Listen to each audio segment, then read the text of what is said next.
नमस्कार बच्चों, पिछले व्याख्यान में हमने मोहम्मद बिन तुगलक के बारे में पढ़ा और आज हमारा जो टॉपिक है वो फिरोज़ शाह तुगलक की योजना है। योजनाओं से पहले हम उसका थोड़ा सा जीवन परिचय पढ़ते हैं। मोहम्मद तुगलक की मृत्यु के बाद उसका चचेरा भाई फिरोज़ तुगलक गद्दी पर बैठा। फिरोज़ के पिता का नाम रज़ब और माता का नाम नैला बीवी था, जो राजपूत सरदार रणमल की पुत्री थी। इस प्रकार फिरोज़ की नसों में हिंदू मुस्लिम रक्त का सम्मिश्रण था। मोहम्मद तुगलक के ज़माने में उसे शासन का कुछ अनुभव प्राप्त हो चुका था। फिरोज़ के शासनकाल के हमारे सामने दो प्रधान स्रोत हैं, बर्नी और रफ़ीक। बर्नी ने फिरोज़ के प्रारंभ में 6 वर्षों तक वर्णन किया। अपने जीवन के अंतिम वर्षों में उसकी लेखन शक्ति तेजी से क्षीण होने लगी। वह काफ़ी बूढ़ा हो चुका था। अपने कार्य इतिहास लेखन को अपूर्ण छोड़ के वह मर गया था। फिरोज़ के बारे में उसका वर्णन यद्यपि प्रशंसात्मक और शक्तियों से परिपूर्ण है, तथापि फिरोज़ के प्रारंभिक वर्षों से उसे अच्छा ज्ञान प्राप्त था। शमसेर अफीफ फिरोज़ का समकालीन था और फिरोज़ के ही अधीन महकमा लगान में नौकर था।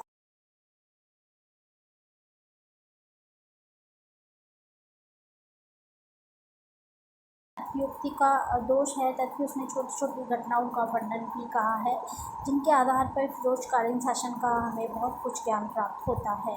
इन स्रोतों के अधीन फिरोज़ के स्वयं के कुछ संस्मरण हैं, जैसे फिरोज़शाही एक महत्वपूर्ण ऐतिहासिक स्रोत भी है।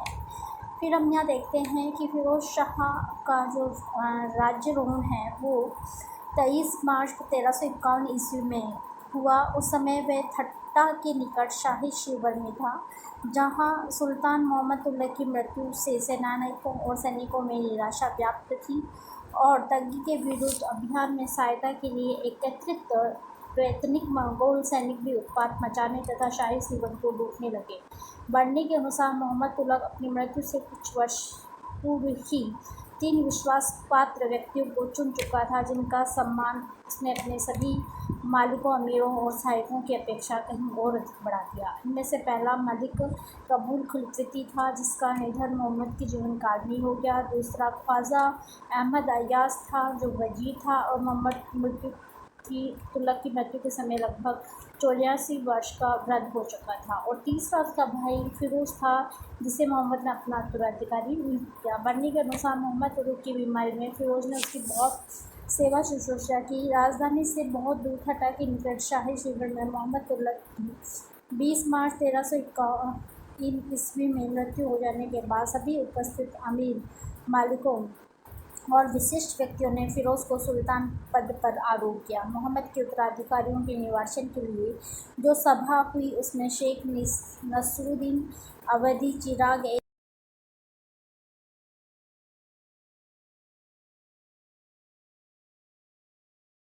का अनुमोदन किया और निर्वाचन सभा ने काफ़ी विचार विमर्श के बाद फिरोज़ को उत्तराधिकारी घोषित किया। अमीरों की सहमत हो जाने पर भी जब फिरोज़ ने सुल्तान बनने में आनाकानी की, तौफीक के अनुसार तातेर खान ने, जो सब लोगों में अधिक प्रजा, खड़े होकर जबरदस्ती सुल्तान फिरोज़ को सिंहासन से दूर किया। अतः इस प्रकार फिरोज़ तुगलक वंश का शासक बना और सुल्तान बनते ही फिरोज़ ने सेना को व्यवस्थित किया। तीसरे ही दिन उसने मंगोलों के विरुद्ध शक्तिशाली आक्रमण का आदेश दिया। बहुत से मंगोलों को बंदी बना लिया गया। जिन लोगों को मंगोलों ने बंदी बनाया उन्हें मुक्त कर दिया गया। न केवल मंगोलों का उत्पात समाप्त हुआ, बल्कि ठट्टा के उपद्रव भी परास्त होकर वापस चले गए।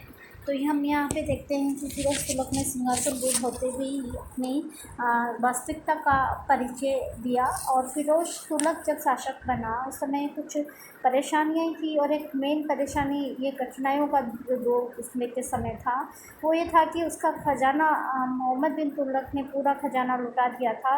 राजकोष रिक्त था, लेकिन रिक्त राजकोष को उसने किस प्रकार से संभाला और अपनी दूरदर्शिता का उसने परिचय दिया।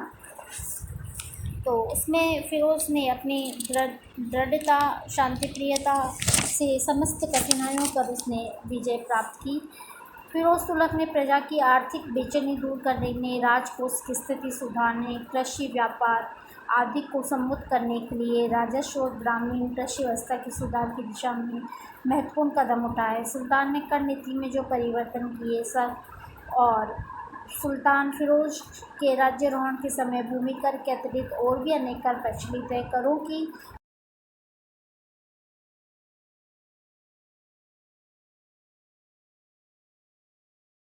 लगाए गए और जो कर देने में असमर्थ थे उनका उसने कर उनको माफ़ भी उसने कर दिए थे। भूतपूर्व सुल्तानों के समय से जो नियम चले आ रहे थे, सुल्तान लूट के माल का 4/5 लिया करते थे, 1/5 सैनिक को देते थे, किंतु फिरोज ने इस्लामी नियम के इस नियम को बदल दिया। 4/5 तो उसने सैनिकों को देने तथा 1/5 राज्य को देने का निश्चय किया। सुल्तान के राज्य की आय में वृद्धि की बहुत उद्योग किए। पूर्व पंजाब कृषि की समृद्धि के लिए 2 बड़ी बड़ी नहरें खुदवाई, जिनके नाम रजीबा तथा उल्गु खानी रखा गया।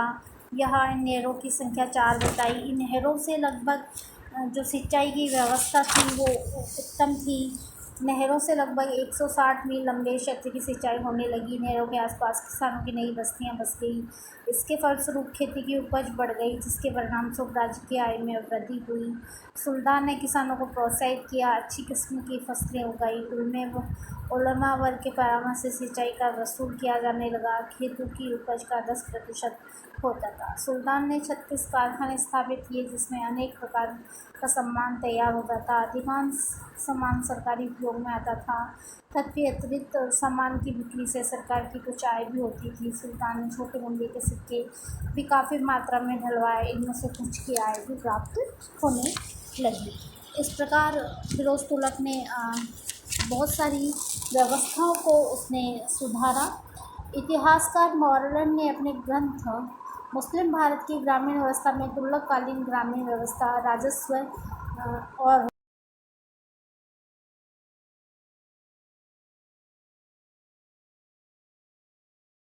हुआ कि लगान का महकमा एकदम अव्यवस्थित हो गया था। अतः उस विभाग के वजीर का पहला काम ये निश्चित किया गया कि इस महकमे को पुनर्गठित करें।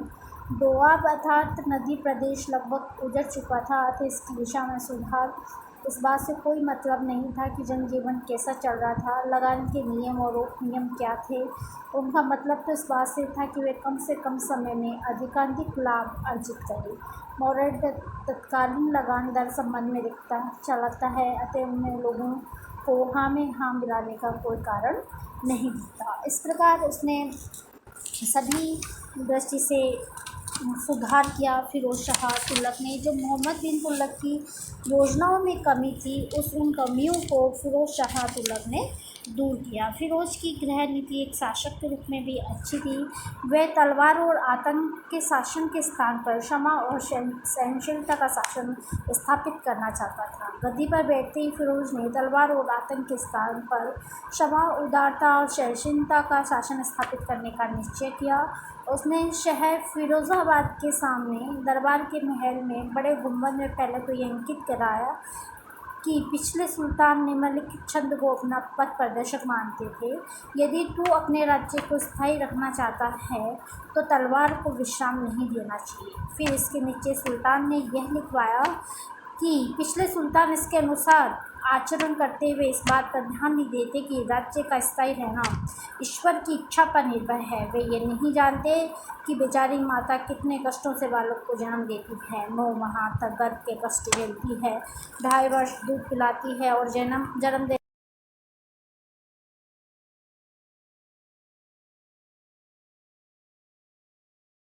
इसके बाद सुल्तान फिरोज ने यह लिखवाया कि वह अद्वितीय शक्ति उक्ति के अनुसार आचरण करेगा। इस बात पर दृष्टिपात करे कि दयालु माता ने अपने उस पुत्र के लिए कितना कष्ट उठाया है। बढ़ने ने सुल्तान के फिरोज इस नीति को बड़ी रोचक भाषा में व्यक्त किया। उसके कुछ उद्धरणों को एक ओर तो सुल्तान के रीति नीति का संकेत देता है, दूसरी ओर फिरोज की रीति नीति का तो इस प्रकार है।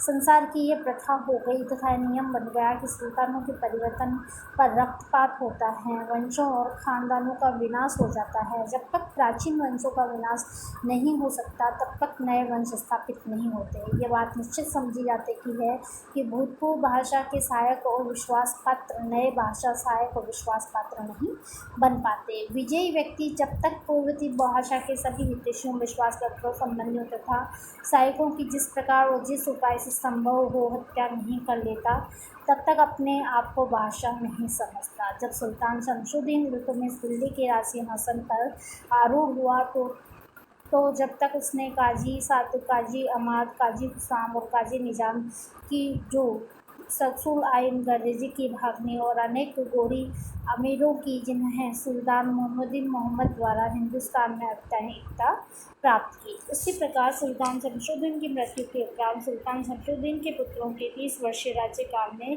जब चहलगानी तुक अधिकारी शक्ति से संपन्न हुए तो अनेक प्रतिष्ठित तथा गणमान्य व्यक्ति को शमसी राज्यकाल में अत्यधिक गौरवान्वित तथा विश्वास पात्र थे। इस प्रकार फिरोज शाह ने बहुत सारी नीतियों में परिवर्तन किया। कौन सा ऐसा बादशाह हो जिसने अपने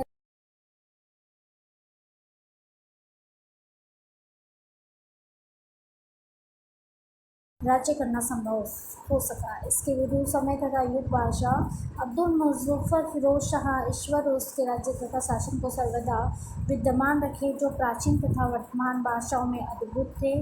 आस्तिकों तथा मुसलमानों का रक्त बहाए बिना, वंशों तथा घरानों के विनाश के बिना राज्य तथा शासन करना संभव नहीं था। इस प्रकार हम देखते हैं कि फिरोज शाह तुगलक ने अपने शासन के प्रति कुछ उदार नीतियों अपनाई और उसका ये मानना था कि ईश्वर की इच्छा है कि आपका शासन कब तक बना रहेगा, ये नहीं है कि हम कितना रक्त बहाएं, कितना किसी की मार काट करें तब हमारा नाम रहेगा। उसने अपने नाम के खुतबे भी पढ़ाए। खुतबे में उसने ये की कि वे ईद और जुम्मे के खुतबों में वर्तमान और दिल्ली के भूतपूर्व सुल्तानों का उल्लेख नहीं करते। जब फिरोज़ का राज्यकाल आरंभ हुआ तो लोगों ने सुल्तान फिरोज़ के नाम की खुतबा पढ़ाना चाहा। सुल्तान ने कहा, ये उचित नहीं है, अतीत के सुल्तान के नाम खुतबों से पृथक कर दिया जाए, सर्वप्रथम भूतकाल के सुल्तानों का नाम पढ़ा जाए, तत्पश्चात मेरी चर्चा होगी। और उसने इस प्रकार अपने नाम जो पहले थे उसके बाद अपने नाम का खुतबा उसने पढ़ाया। उसने न्याय व्यवस्था पहले की अपेक्षा अधिक उदार बनाई। उसने कठोर दंडों में कमी कर दी। हाथ पैरों काटना और अन्य आनुवंशिक दंड जो इस्लाम के विरुद्ध थे हटा दिए। फिरोज का कहना था कि खुदा के बंदों को कुरूप या अपंग बनाने का अधिकार किसी को नहीं है। मृत्यु दंड का लगभग परित्याग कर दिया गया। न्याय संबंधी कानून और दंड व्यवस्था निश्चित कर दी गई। न्याय व्यवस्था उलमा के परामर्श को प्रधानता दी और पहले की भांति न्याय और धर्म विभाग के पद उलमा वर्ग के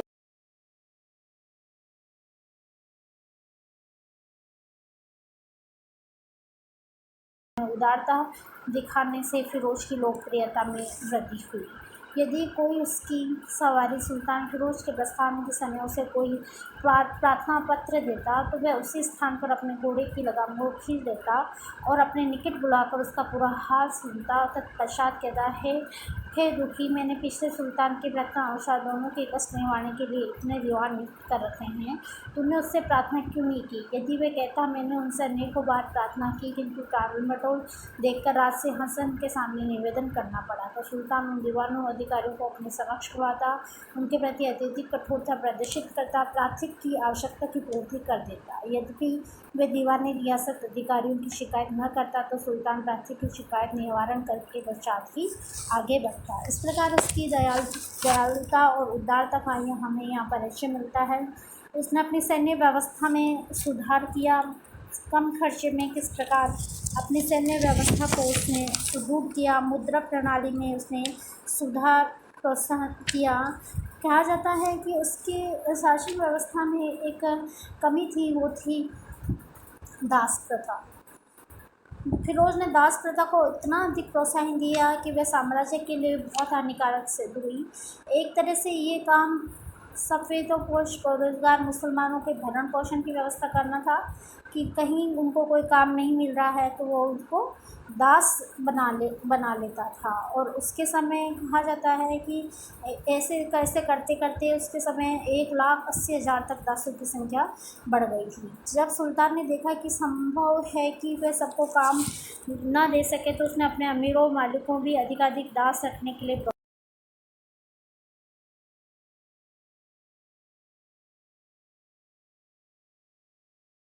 रखने का विशेष प्रयत्न करने लगे। लगभग 40,000 दास तो सदैव शाही महल में सुल्तान और उसके शाही परिवार की सेवा में रहते थे। दासों की देखभाल के लिए अलग विभाग खोला गया। दासों के लिए पृथक कोष दीवान थे। दासों की शिक्षा का भी प्रबंध किया गया था और उनको विभिन्न हस्तकलाओं की शिक्षा दी जाती थी। दास प्रथा फिरोज के शासनकाल की एक महत्वपूर्ण घटना है जिसने राजकोष की रीढ़ की हड्डी तोड़ने में विशेष निर्णायक भूमिका निभाई। दास प्रथा के बारे में अफीक लिखता है, सुल्तान फिरोज के समय ये प्रथा थी कि प्रतिवर्ष जब अक़दाम से मुक्त चरण चूमने आते तो वह अपने साधन के अनुसार प्रत्येक प्रकार के उपहार लाते। अरबी घोड़े, बहुमूल्य तरुण, असंख्य हाथी, विभिन्न प्रकार के बहुमूल्य वस्त्र, असंख्य सोने चांदी, बर्तन, अस्त्र शस्त्र, ऊँट चौपाई आदि। प्रत्येक अपने अपता की हैसियत के अनुसार लाता। प्रत्येक प्रकार की वस्तु कोई 100, कोई 50, कोई 20, कोई 11 संख्या में लाकर प्रस्तुत करता। वे दास भी लाते थे। सुल्तान ने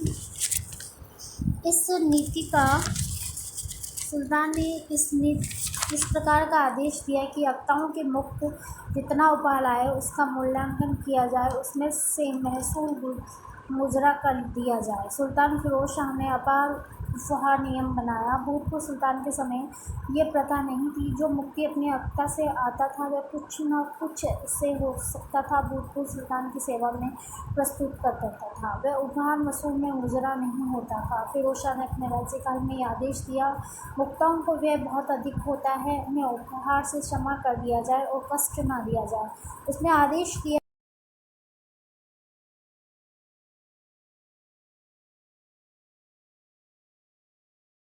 करा दे जिससे दोनों ओर सम्मान प्राप्त हो, मुक्ति का सामान बना रहे और राज सिंहासन के समक्ष बादशाह के योग्य उपहार भी प्रस्तुत हो जाए। पूरे 40 वर्ष तक इस नियम का पालन किया गया। इस प्रकार उसने दास प्रथा को इतना अधिक बढ़ावा दे दिया तो कहते हैं कि उसकी शासन प्रणाली का एक तरफ से ये दोष था। एक ये है फिरोज शाह के बारे में ये कहा जाता है कि उसने सार्वजनिक निर्माण कार्य बहुत कराए। उसने सिंचाई की व्यवस्था पर बहुत ध्यान दिया।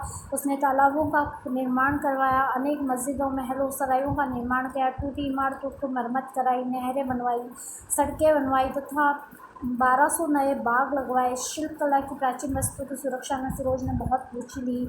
अशोक के जो 2 स्तंभ दिल्ली लाकर गड़वाए गए, कुतुब मीनार की मरम्मत करवाई। शहर दिल्ली और फिरोज़ाबाद में ईश्वर के भक्तों के आराम के लिए उसने 120 खानेखा तैयार करवाई। प्रत्येक खानागाह में रक्षक और प्रबंधक और अन्य पदाधिकारी नियुक्त किए गए। फिरोज ने सब जगह पत्थर की इमारतें बनवाई। लकड़ी का प्रयोग न का बराबर हुआ था।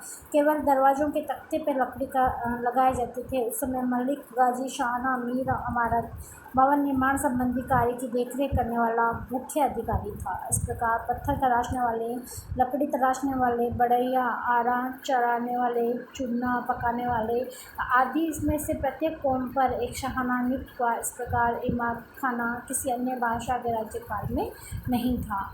शिक्षा और साहित्य को उसने प्रोत्साहन दिया। उसने कई विद्यालय, 50 विद्यालय, मदरसे खुलवाए।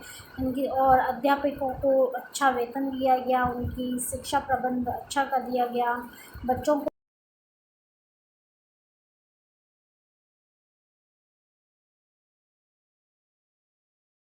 उसने शिक्षा और साहित्य का प्रोत्साहन दिया। फिरोज ने जनहित और अनेक कार्य किए। बेरोजगारी मिटाने हेतु बेकारी सहायता के लिए व्यवस्था की गई।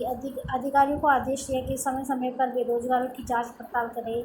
रोगियों की सेवा शुश्रूषा अच्छा थी। फिरोज ने अनेक अस्पताल खुलवाए जहाँ योग्य चिकित्सा व दवाओं की मुफ्त व्यवस्था थी। राजधानी में एक दान विभाग अथवा दीवान ए खैरात खोला गया जिसका मुख्य कार्य विधवाओं और अनाथों की देखरेख करना, उन पर मुस्लिम लड़कियों की सहायता करना जिनके माँ बाप गरीबी के कारण उनका विवाह नहीं कर पाते। इस प्रकार हम कह सकते हैं कि फिरोज शाह है, फिरोज तुगलक है, वो बहुत ही दयालु और उदार प्रिय शासक था। हालांकि कुछ योजनाएं उसकी भी पूरी नहीं हुई या कुछ योजनाओं में दोष था, लेकिन मोहम्मद तुगलक की योजनाओं को उसने बहुत कुछ सुधारा था। और एक उदार प्रिय, एक न्याय प्रिय तुगलक वंश का एक महत्वपूर्ण शासक जो था वो था फ़िरोज़ शाह तुगलक। बच्चों, इसमें से क्वेश्चन बनता है, फ़िरोज़ शाह तुगलक की उदारता का परिचय दिए या फ़िरोज़ शाह तुगलक एक उदार प्रिय न्याय प्रिय शासक था, इसकी विवेचना कीजिए। तो आप इसमें समुचित पूरा इसमें आ जाएगा मोहम्मद बिन तुगलक का रेफरेंस लेते हुए, फ़िरोज़ शाह तुगलक का परिचय देते हुए और इसकी जो योजनाएं हैं, जैसे कि जो भी सार्वजनिक जो जितने भी इसने काम करवाए हैं नहर निर्माण का, उन योजनाओं को लेते हुए और इसके बारे में आप लिखेंगे और इसकी समीक्षा लिखेंगे। धन्यवाद।